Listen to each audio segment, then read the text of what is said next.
محترم حضرات، قربانی کے حوالے سے آج میں کچھ باتیں آپ کو بتانا چاہوں گا کہ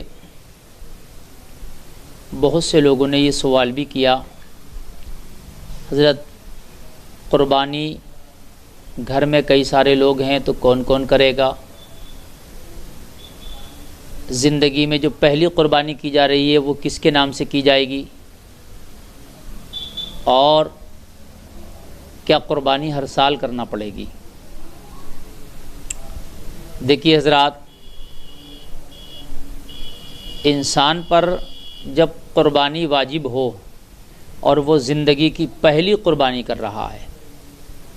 یعنی پہلے اس پر واجب نہیں تھی تو اس نے نہیں کی، لیکن اب اگر وہ زندگی میں پہلی بار قربانی کر رہا ہے تو اب وہ قربانی کس کے نام سے کرے گا؟ اپنے کے نام سے کرے گا، یا بہت سے بھائیوں کا سوال تھا کہ سب سے پہلی قربانی تو ہمارے آقا صلی اللہ تعالیٰ علیہ وسلم کے نام سے کریں گے ہم، یا ہمارے والدین جو فوت ہو گئے ہم ان کے نام سے قربانی کریں گے؟ تو دیکھیے، میں آپ کو بتا دوں، جب آپ کے اوپر قربانی واجب ہوئی اور آپ قربانی کر رہے ہیں تو چاہے وہ پہلے سال ہو یا دوسرے سال یا تیسرے سال، قربانی آپ کو اپنے ہی نام سے کرنا پڑے گی، اس لیے کہ جو آپ کے والدین فوت ہو گئے، انتقال کر گئے، اب ان کے اوپر قربانی واجب نہیں ہے۔ آپ ان کے لیے تو قربانی کر دے رہے ہو، لیکن آپ کے اوپر واجب قربانی آپ چھوڑ رہے ہو، یا سرکار دو عالم صلی اللہ تعالی علیہ وسلم کے نام سے آپ نے قربانی کی تو آپ کے اوپر جو واجب تھی وہ سرکار کے نام سے قربانی کرنے سے آپ کا واجب ختم نہیں ہوگا، آپ کے اوپر جو قربانی لازمی تھی وہ ختم نہیں ہوگی۔ تو آپ نے سرکار دو عالم صلی اللہ تعالی علیہ وسلم کے نام سے اگر پہلی قربانی کر دی تو آپ گنہگار رہے، اس کی وجہ یہ ہے کہ جو آپ کے اوپر واجب تھی وہ ادا نہیں ہوا۔ مثال کے طور پر 5 وقت کی نماز آپ کے اوپر فرض ہے، تو آپ خود اپنی فرض نماز نہ پڑھ کے کسی اور کے نام سے آپ نماز پڑھو، جو فوت ہو گئے ان کے نام سے، آبا و اجداد میں کسی کے نام سے، تو ان کے اوپر وہ نماز فرض نہیں ہے، آپ ان کے نام سے پڑھ رہے ہو، اور آپ کے اوپر فرض ہے، آپ اپنی چھوڑ رہے ہیں۔ تو یہ تو ایسی ہوا نا، جو بھوکا ہے اس کو آپ نے کھانا نہیں کھلایا، اور جس کے پاس کھانے کی ضرورت نہیں تھی اس کو آپ نے کھانا دے دیا۔ تو آپ جو ہے پہلی قربانی بھی اپنے ہی نام سے کرو گے، اس لیے کہ آپ کے اوپر واجب ہوئی ہے تو آپ اپنے نام سے کریں گے، وہ چاہے پہلی ہو یا دوسری۔ ہاں،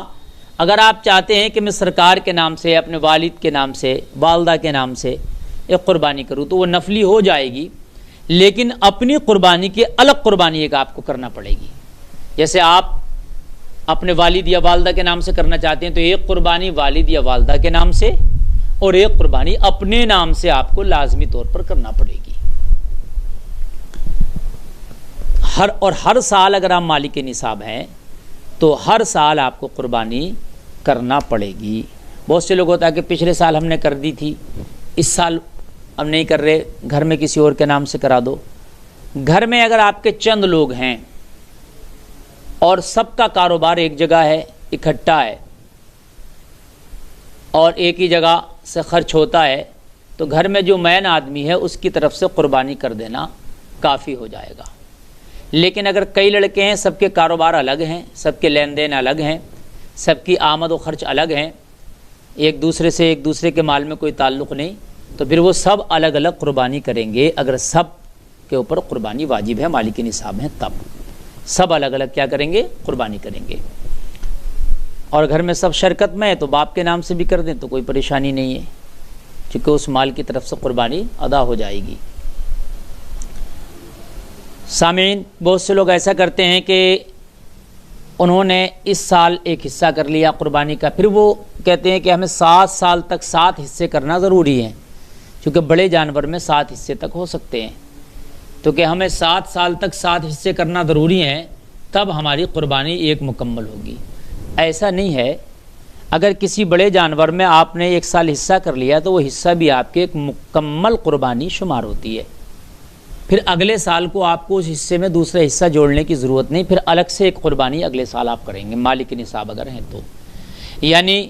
آپ نے اس سال ایک حصہ کر لیا تو اگلے سال کو پورا بھی کر سکتے ہیں، حصہ بھی کر سکتے ہیں. تو یہ آپ کی کفایت کے اوپر ہے، آپ کی گنجائش کے اوپر ہے. تو حضرات حصہ بھی ایک مکمل قربانی ہے.